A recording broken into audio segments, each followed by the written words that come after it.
Well, hello, folks out there in YouTube land. Got a very interesting show for you. Yep. First Jimbo, then Zach Arnett. Who's next? The chopping block has started. It's that time of year. Coaches get fired, and you get the whole merry-go-round, and then Lane Kiffin gets into his heyday, which is what he loves. And then Ole Miss quits on him because the players get ticked because everybody's talking to him, and he's flirting back with them and doing all the stuff that Lane does. How dare you! So we're going to be talking about who's next and the firings in the SEC because there's more of them coming, I'm sure. As you look at Mississippi State's schedule, they started out 2-0 against, one easy team. Then they beat Arizona. Then they lost 3 in a row, beat Western Michigan, whoopity-doo. They did beat Arkansas, which that probably creaked Sam Pittman. Then they lost 3 more, so that kind of did them in. They got beat 51-10 by Texas A&M. And Jimbo got fired after that. So what'd you think was going to happen to the coach that got 10 points? So Zach Arnett is out. I don't know who's going to wind up at Mississippi State. That's not a great job. That's a very difficult job, especially after the unfortunate loss of Mike Leach, who actually was doing a pretty good job there. He kept him pretty competitive. Not easy to do. You're having to split up all your recruits in Mississippi between Ole Miss and Mississippi State. You've got Lane Kiffin down there on loan. So it's tricky job. And I don't think they're going to want to pay a ton of money. So I'm not sure who they'll get at Mississippi State, but obviously that's the second domino to fall behind, obviously, Jimbo.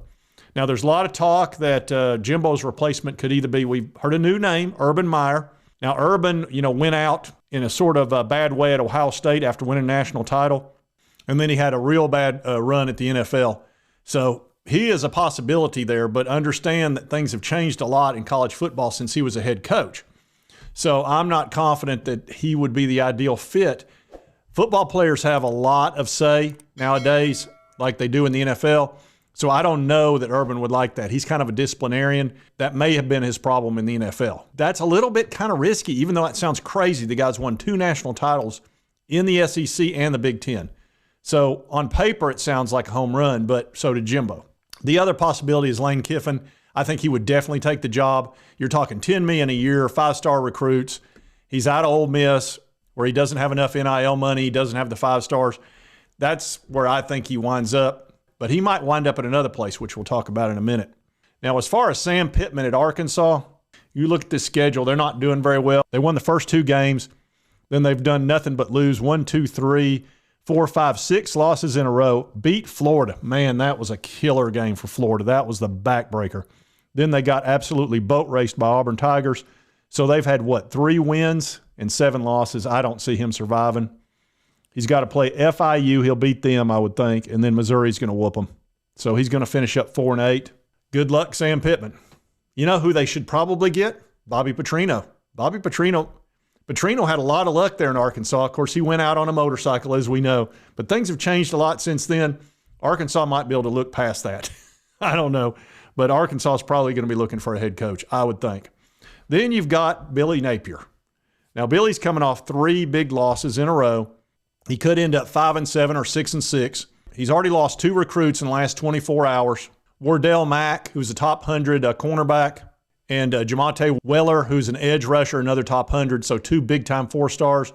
He's got another 4-star that just received a crystal ball to Georgia, and that's Nasir Johnson, and it's not looking good. He was having breakfast with Kirby Smart just the other day, so I don't like their chances there. So it looks like the wheels are coming off down there at Florida. There are 2 remaining games. One's at Missouri. Good luck there. And then they got to play Florida State at the Swamp. They could easily go 5-7, no bowl game.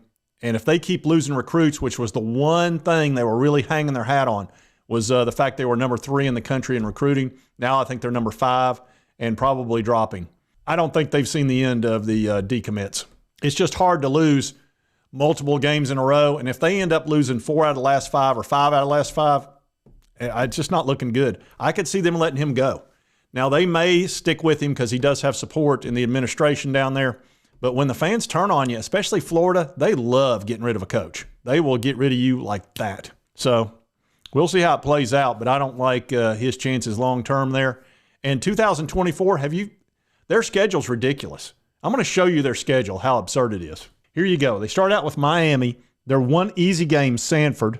Then they've got Central Florida with Gus Malzahn. Good luck with that. That could be a tough one. Then Georgia, Florida State Seminoles, Kentucky Wildcats, LSU Tigers, Ole Miss, Texas A&M, Mississippi State, at Tennessee, and at Texas. So they got one guaranteed win in that. You serious? That looks like another 5 wins, something like that. He won't survive that. There's no way. So, look, it's only a matter of time, in my opinion. Now, I could be wrong. Maybe he turns it around magically. He didn't last year. He didn't this year. He has not this year so far, losing 3 in a row. That Arkansas loss, that was backbreaking. It just was. That was awful. So I would expect them to either fire him at the end of this year or sometime in next year, would be my guess. And Lane Kiffin would be the obvious choice for them. He would be the next Steve Spurrier 2.0, but he may already be at Texas A&M at that point. And who knows what they might be thinking. Hey, we'd better go ahead and get Lane Kiffin while the getting's good before Texas A&M scoops him up. I think he'd be a great fit at Texas A&M. And he is a backstabber. He's not loyal. That's who he is. We Vols fans all know that. We burned a lot of mattresses over that dude. But he would be a good fit at Texas A&M. They got tons of money, which he loves, tons of 5 stars. That's perfect for him. He'd probably do well there. He's a very good offensive coach. I don't like him as a person, but he's a good coach. And at this time, I do want to thank today's sponsor, which is Eco Heating and Air. They have 3 locations, one in Lenore City, which is right next to Knoxville. They service that entire area. Jamestown, Tennessee, and Dunlap, Tennessee. Now, these folks are big-time Vols fans, and they had been watching this channel, and they reached out to me and wanted to see about sponsoring, and we discussed it and worked it out really well. And it's really important that you take care of your HVAC, your heating and air, because if you don't, look, it's getting ready to turn cold, and you know how bad it gets in the summertime, because if your unit goes out, it'll be 85 in your house in about 10 minutes, and nobody wants to deal with that. Well, guess what? In the wintertime, it does the opposite. It's getting ready to be under 30 degrees every night, so you better have your HVAC ready, that's for sure. The last thing you want your unit to go out, and then it's 10 or 15 degrees at night.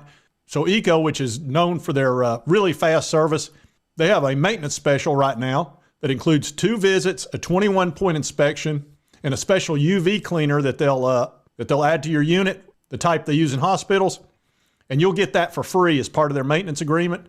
So be sure to check out Eco Heating and Air. They have great ratings, whether you check out Google or Yelp or wherever, and they take really good care of their customers.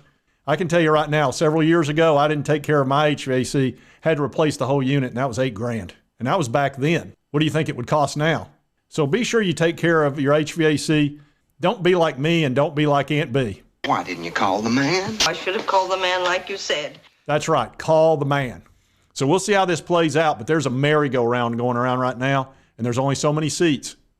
A lot of coaches are going to get raises. You can count on that. And if you like this content, be sure to hit that like button. Let's continue to cover my Vols, the SEC, Big Ten. There's Michigan news all the time. There's all kinds of things going on, and I like to cover it. And if you want to get my videos very easily, just subscribe. It's right here on your right, my left. Just hit that little button. Makes it super easy for you. It comes right to you. It doesn't cost you a dime.